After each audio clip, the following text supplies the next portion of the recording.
Geronimo stepped out of the locker room and headed toward the heart of the factory, the shop floor.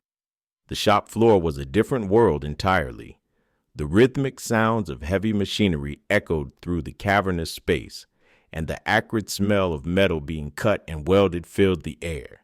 As he made his rounds, he spotted Ray, clipboard in hand, approaching him with a familiar frown. Geronimo never really liked the sight of him. The tension between Ray and the workers had been building for months, and today felt like the tipping point. "Mo," Ray called out, his voice already carrying a note of frustration. "I've got a few more people to write up tonight for attendance." Geronimo stopped in his tracks, glaring at Ray in disbelief. "You can't be serious, Ray, today? Of all days?" Ray shrugged, his face not changing. "It's not my call. This comes from the top. They want it done before the end of the shift." Geronimo's jaw tightened, anger flaring in his chest. He could feel the weight of the situation settling on his shoulders. "You realize if we shut this plant down, everyone, supervisors included, are out of a job, right? The company's not going to spare any of us."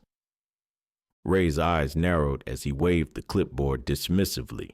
"I'm just following orders." Geronimo stared at him for a moment, resisting the urge to lash out. "Okay, who's on the list?" Ray flipped through his paperwork. Jones, Rodriguez, and Williams. Tate was last shift. Geronimo just shook his head. The names on the list were people he knew well, people who didn't deserve to be caught in the crossfire of corporate games. He rubbed the back of his neck in frustration. "All right, Ray, but this is a mistake, and you know it."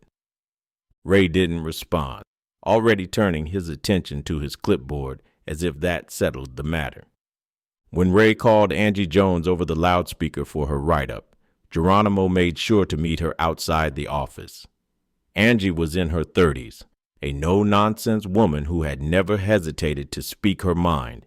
As soon as she saw him, her brow raised with concern. "Mo, what's going on?"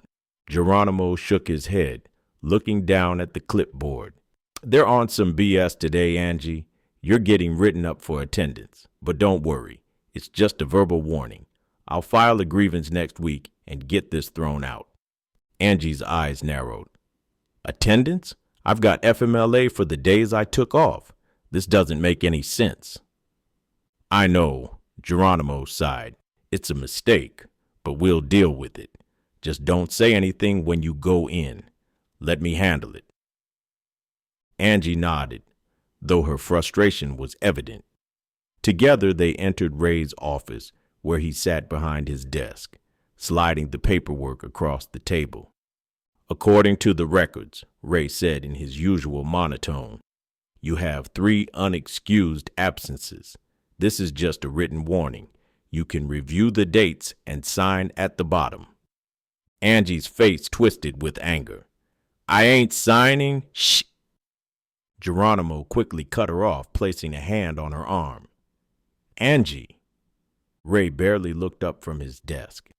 "Are you refusing to sign the warning?" "She has the right to refuse," Geronimo said calmly, keeping his voice steady despite the growing tension in the room. Angie crossed her arms, standing firm. "Yeah, I'm refusing." Ray scribbled, refused to sign on the document, and handed copies to both Angie and Geronimo. As they left the office, Angie shook her head, the frustration still etched into her features. "I'm so tired of this place," she said with clear anger. Geronimo didn't blame her. He was tired too, but he couldn't let it show. Not today. Not when so much was riding on the next few hours.